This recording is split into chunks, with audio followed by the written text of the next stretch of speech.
This has been a very low-key visit so far. According to Cuban officials, the foreign minister of the Democratic People's Republic of Korea arrived here on Monday, but there's been no word at all about what his agenda has been up until now.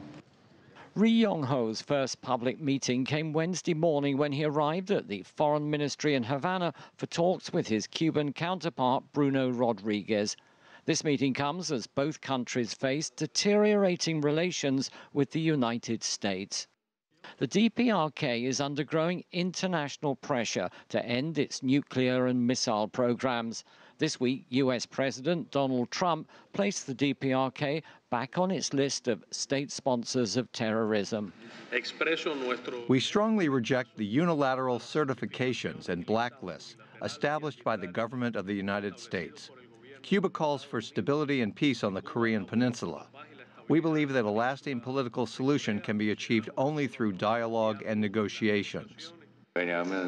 Both countries, the DPRK and Cuba, are practicing socialism under the cruel pressures and blockade of the imperialists.